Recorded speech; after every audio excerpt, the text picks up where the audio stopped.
1953년 4월의 어느 날, 나는 버논 윈프리와 버니타 리의 부부가 아닌 두 사람이 벌인 로맨스와는 거리가 먼 단 한 번의 동침으로 뜻하지 않게 잉태되었다.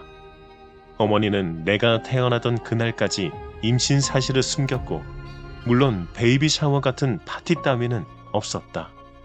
출산을 앞두고 경의에 차서 부푼 배를 쓰다듬는 임산부들의 얼굴에서 번져나오는 기대나 기쁨의 감정은 나의 출생에는 없었다. 오로지 후회와 숨기고자 하는 마음, 부끄러운 감정에 낙인이 있을 뿐이었다. 1954년 1월 29일 나는 태어났다. 미국 미시시피주 코시우스코는 인종차별이 가뜩이나 심한 곳이었다. 그렇다. 나는 흑인이었다. 그것도 여성 흑인이었다. 부모님은 내가 있음에도 결혼을 하지 않았다. 나는 외할머니에게 맡겨졌다. 극심한 가난 때문에 감자 포대 옷을 입고 다닌 적도 있었다. 나는 동네 아이들의 1등 놀림감이었다. 6살이 되자 어머니를 따라 미러키로 이주했다. 나는 미러키에서 지옥이 시작되리라고는 꿈에도 알 수 없었다. 어머니가 집을 비울 때마다 외삼촌과 이종사촌에게 성적 학대를 당했다. 그러다 14살에는 임신을 하게 되었다. 나에게 잉태된 첫 생명이었다. 나는 나의 어머니처럼 임신한 사실을 숨겨왔었고, 아이를 낳은 뒤에 학교에 갔을 때에도 이 사실을 숨겼었다. 퇴학당할까봐 두려웠다. 하지만 아이는 태어난 지 얼마 안 돼 사망하고 말았다. 이 모든 사실을 알게 된 어머니는 나를 아버지에게 보내었다.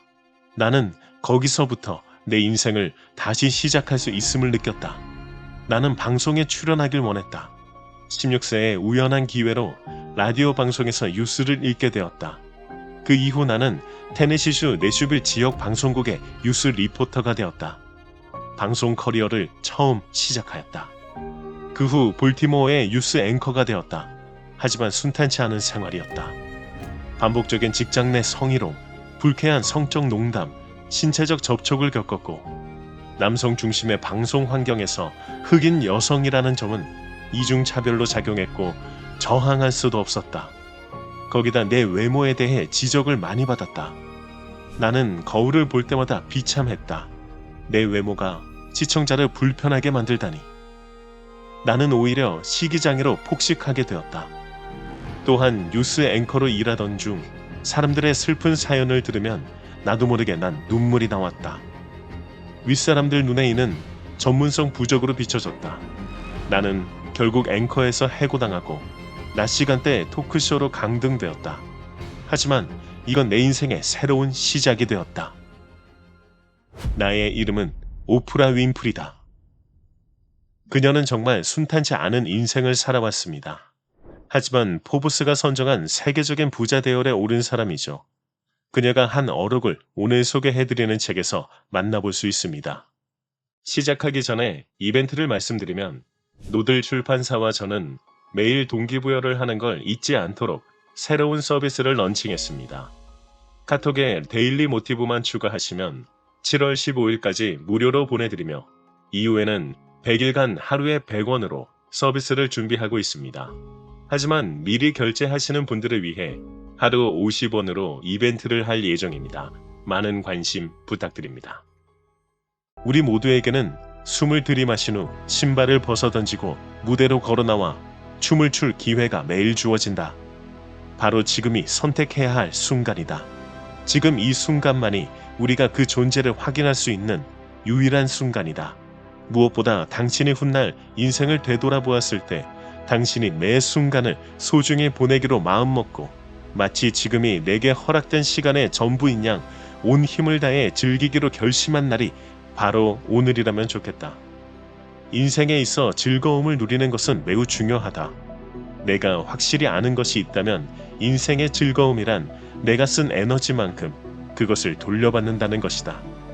자리에서 일어나 밖으로 나가 온전하게 살겠다는 선택을 하자. 그렇게 당신의 여행은 시작된다.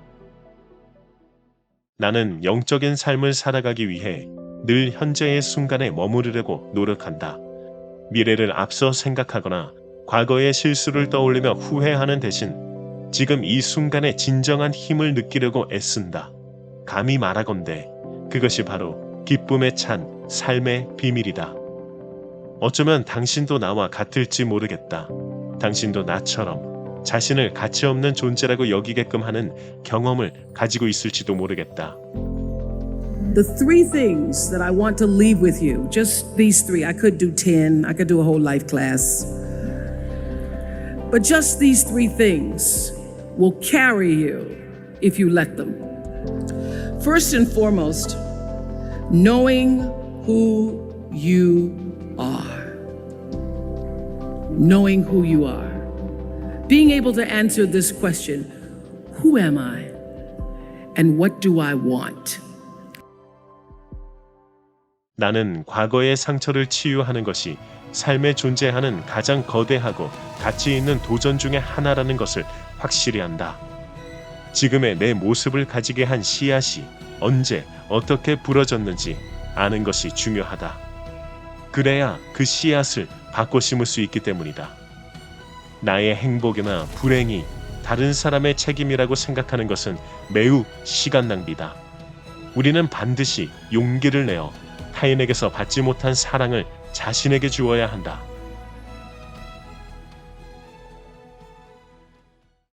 그녀가 오프라 윈프리 쇼를 통해서 우리에게 보여줬던 공감들이 고스란히 느껴지게 만드는 문구들이 책에 있습니다.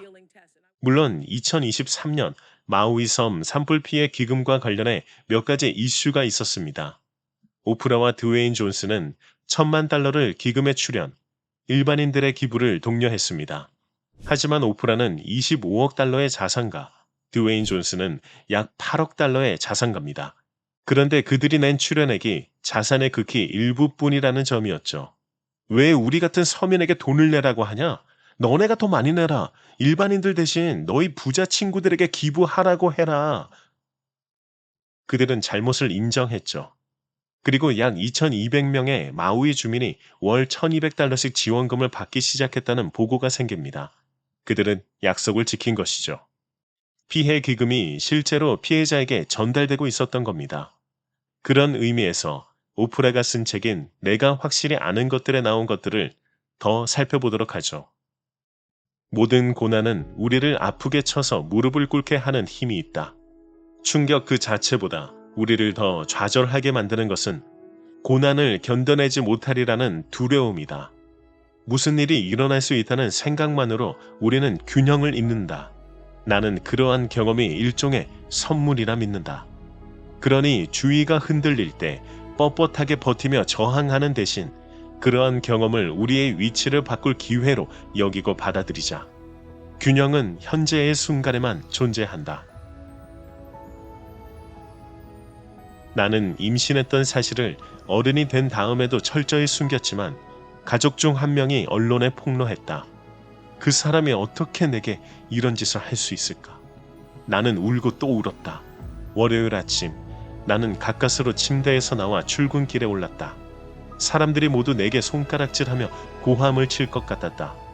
하지만 아무도 뭐라 하지 않았다. 내가 모르는 사람들도 내가 아는 사람들도 그 어느 누구도 아무도. 수십 년 동안 머릿속으로 상상해왔던 그런 일은 일어나지 않았다. 너를 치려는 어떤 무기도 소용없으리라는 이사야서 54장 17절의 구절이 떠올랐다. 비밀이 폭로되면서 나를 묶고 있던 속박도 풀렸음을 깨달았다. 그 오랜 세월 나는 스스로를 질책하고 있었던 것이다. 나는 수치심을 품고 사는 것은 그 무엇보다도 무거운 짐이라는 것을 확실하게 배웠다. 우리가 수치심을 극복하고 자신이 어떤 사람이며 어떤 가치를 추구하는 사람인지 알게 될 때 우리는 비로소 지혜 안에 머물게 된다. 저는 이 글을 읽고 저 자신을 떠올렸어요. 저는 사주에도 속이 좁다고 나옵니다. 그래서 스스로를 알고 있기에 대범한 사람들의 발자취를 따르려 노력하죠. 그리고 속이 좁으니 숨기는 것도 있습니다. 그런데 얼마 전에 제 스스로가 찌질했던 과거에 대해 말하고 있다는 걸 알게 되었습니다. 제 자신이 찌질했기에 드라마 속 찌질남을 누구보다 이해할 수 있었다고요. 자신의 진짜 숨기고 싶은 비밀을 본인이 직접 꺼낼 수 있을 정도로, 그리고 자신의 상처를 자신이 건드릴 수 있을 정도로 성장한 것 아닐까. 더 많은 내용으로 가슴을 울리고 싶다면